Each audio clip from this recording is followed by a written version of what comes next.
Shalom, perkenalkan nama saya Curcio Donitata Sirait. Saya dari kelas 12 IPA 2 dan pada kesempatan kali ini saya akan mempresentasikan mengenai bioteknologi modern. Yang pertama, pengertian bioteknologi modern.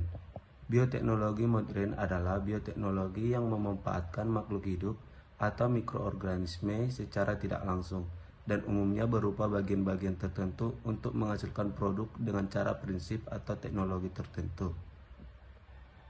Yang kedua, jenis-jenis bioteknologi modern. 1. Vaksin.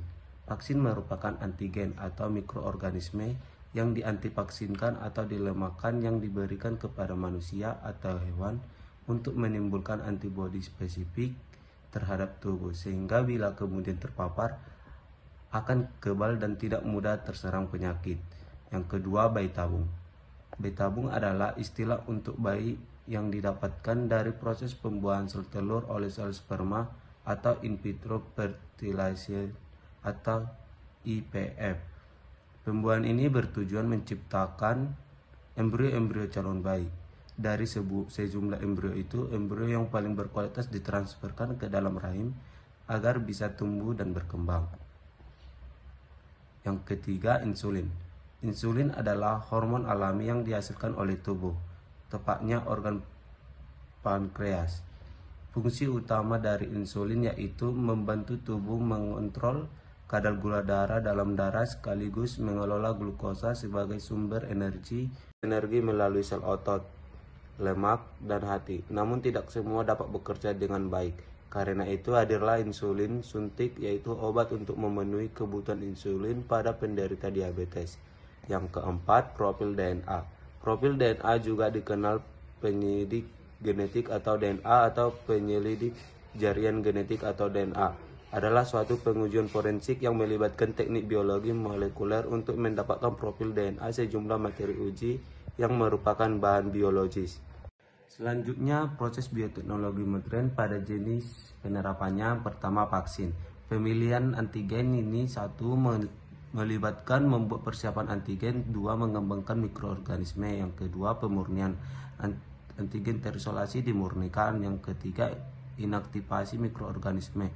Organisme dinonaktifkan dengan menggunakan larutan tertentu, pasteurisasi atau pemanasan, inaktivasi dengan pH rendah dan sinar ultraviolet. Yang keempat, formulasi. Antigen dimurnikan dan dikombinasikan dengan ajupan, stabilisator, dan pengawet untuk membentuk persiapan akhir vaksin. Yang kedua, bayi tabung. Pembuahan di rahim ibu dilakukan di dalam laboratorium berteknologi tinggi untuk mengawinkan sperma dan sel telur. Dilakukan di dalam sebuah cawan khusus yang berisi medium tertentu. Pada awalnya, petugas dari laboratorium akan meminta sperma dari calon ayah yang nantinya akan digunakan untuk membuahi. Nantinya akan dipilih sperma yang terbaik agar proses kehamilan bisa berjalan dengan lancar. Kedua, setelah mendapatkan sperma yang dibutuhkan, kemudian dicuci dan diperiksa di laboratorium.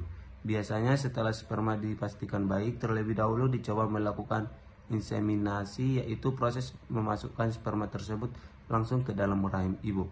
Setelah 3-5 hari setelah pengambilan sel telur, proses selanjutnya dengan inkubasi untuk memantau terjadinya pembuahan normal hingga membentuk embrio.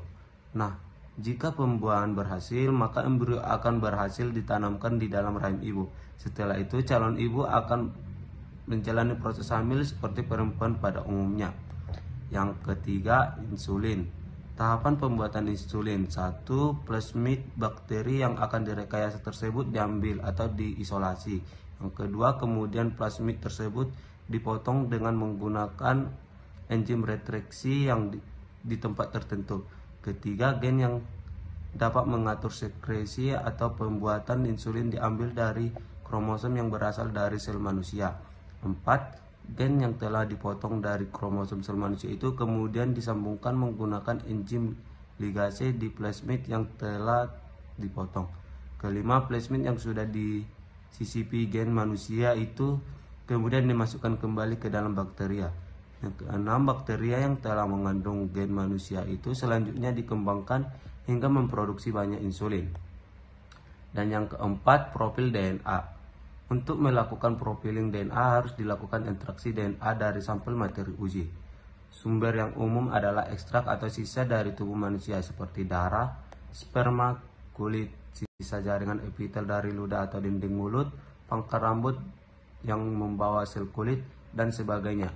Profil-profil DNA dari berbagai sampel akan dicocokkan sesuai dengan alat pembuktian yang akan dibangun dengan metode profiling atau penanda genetik yang digunakan.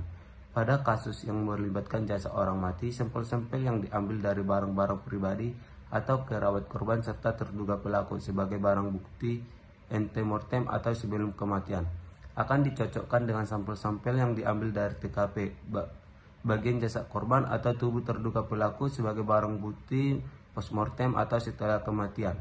Profil DNA merupakan barang bukti sekunder yang akan dipakai untuk mendukung barang bukti primer, yaitu sidik jari dan sidik gigi. Sekian dari penjelasan saya mengenai bioteknologi modern. Jika ada kesalahan kata, mohon dimaafkan. Sekian dan terima kasih.